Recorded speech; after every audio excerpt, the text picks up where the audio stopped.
Hey everybody, Mark here again with another video. Welcome back to my channel. Today's video is a beginner guitar lesson, sort of. I'm going to be talking about the pentatonic scale. Don't forget, if you enjoy the type of content that I'm creating, please like the video and subscribe to my channel. Liking the video is a great way to show YouTube that people enjoy the stuff that I make, and it helps them recognize me a wee bit, and the algorithm seems to like it. And it's free to do as well, and it helps the video loads. Most of you maybe watching this channel already know the pentatonic scale, but this one's for anybody getting started out and wanting to know how to use it really and what it is. The pentatonic scale is a scale made up of 5 notes. We're going to be using the A minor pentatonic today. So the first thing we'll do is go through all 5 patterns that we need to know for A minor.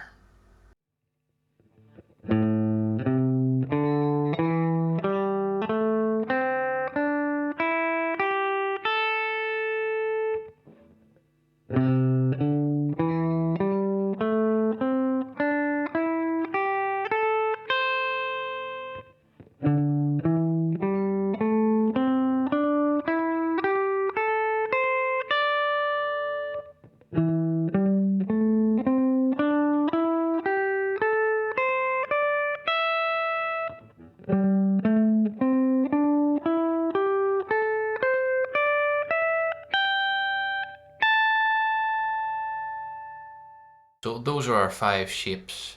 Let's talk about position 1 a little bit. This is probably the most popular scale ever used by guitar players. I think so anyway. 5 notes: A, C, D, E, G. Once we get to 5 on the D string, those 5 notes then just repeat themselves. So if I start here on 7, A, C, D, E, G, finishing on A on the top string. So in this position here we've 2 octaves of the pentatonic scale. Not going to get too much into the theory of it because there's already a billion videos on YouTube about the pentatonic scale. This is more so just talking through the shapes and how to play a few licks from these shapes. When using the pentatonic scale or any scale, we're kind of drawing upon material we may have already played before. So when we say we're improvising, yes, we are improvising, but we're basically calling upon stuff we may have played before. It's basically like we're speaking. All the words I'm using right now I've used sometime before, and I'm stringing them together to form sentences. I'm not so good at talking on these videos, but you get what I mean. So we're using material really that we've practiced before and maybe heard in another solo, or maybe worked out ourselves in our practice time. We call this our vocabulary, so we're drawing upon vocabulary to create solos. Let's talk first about all the things we can do to those notes to make them sound a little bit more interesting. Now, I'm not talking about maybe mixing them up in different orders and stuff like that. I'm just going to treat some notes individually and the things we can do to them to make them sound a bit more interesting. First thing we can do, we can slide into any of those notes.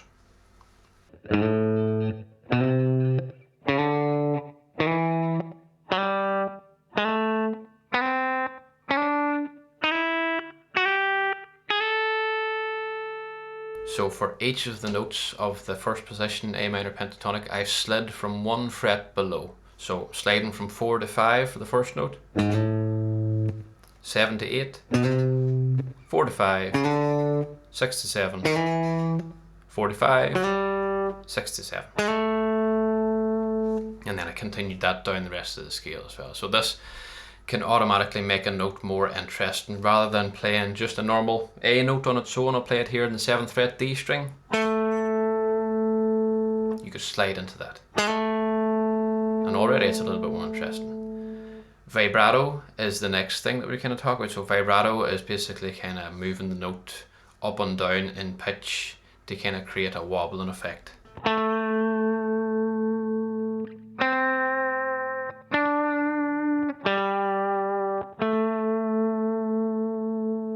So you can see there I'm grabbing the 7th fret with my 3rd finger. Most of the time I think I am putting 2 fingers down, so my second finger's going on the 6th fret and the D string as well, and then I'm pulling down slightly to raise that note and pitch. Now, some people have a very wide vibrato, some people have a very subtle vibrato, so you have to kind of find what you like and think about the musical context as well.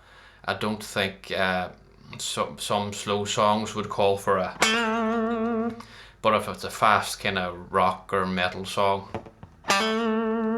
it might be more suitable to do that kind of mad wide vibrato. Okay, we could then maybe hammer on or pull off between 2 notes. A hammer on is when we play one note and then slam onto the next note without re-picking that note. So there I played 5 on the G string with my first finger, and then I hammered my 3rd finger onto the 7th fret. So a good thing to practice here is play the whole scale using that technique.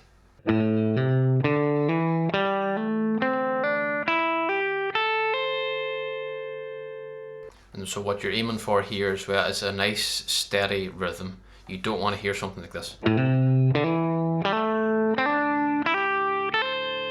which sometimes happen when you're learning hammer-ons and pull-offs, because you're trying to slam your finger down so quick, but you'd have to maintain that rhythm as well. So I'm thinking bam, bam, bam, bam, bam. That's my rhythm, so I'm going.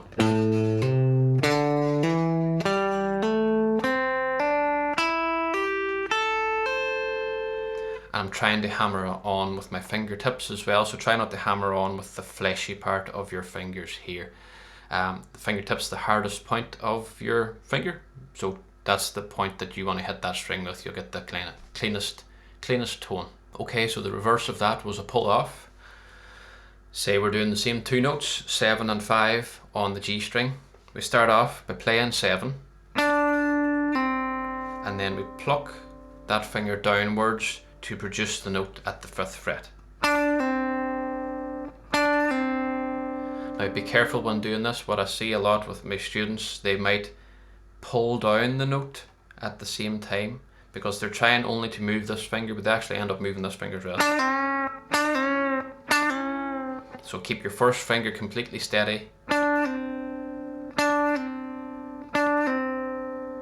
while you pull off your 3rd finger, sorry. Good idea is to practice the whole scale like this as well.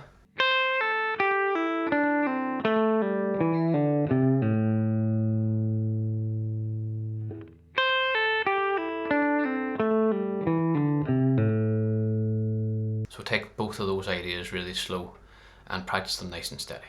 The last technique I'm going to talk about today is string bending. So we're going to try and bend some of these notes. Maybe, I think most of them are going to be a full step or a whole tone. So what a whole tone is on the guitar, a whole tone will be 2 frets apart. So from 5 on the D to 7 on the D, that's a whole tone. I'm going to try and bend 7 on the G string so that it sounds like 9 on the G string. So this note, we have to bend it so it sounds like that note.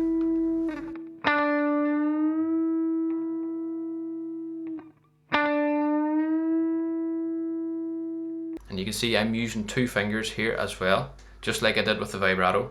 3rd finger is on 7, 2nd finger is on 6. It's a good idea to play the target note before you practice the bend so that your ear can hear it.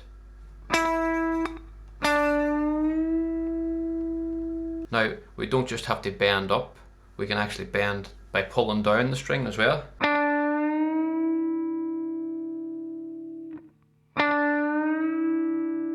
Now it's the same technique. We're trying to reach the 9th fret, this E note here. We're trying to make this D sound like the E. I'm using the 9 because if you look back in the video at the 2nd position pentatonic shape, we would play.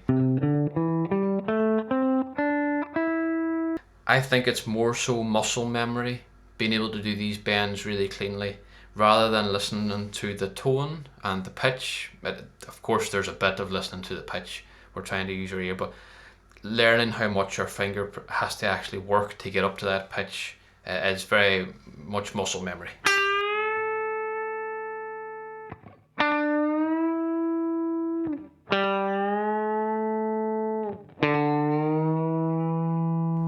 So there's a few other whole tone bends or whole step bends as well. I think this video is getting quite long already, so what I will do, I will make a part 2 of how we're going to apply some of these techniques and some ideas of combining these pentatonic shapes together as well. And leave a comment down below as well if you've got any suggestions for future videos, or if you'd just like to tell me something, whether you like the video or hate the video, whichever, just let me know. Thanks again for watching, folks. Catch you in the next one.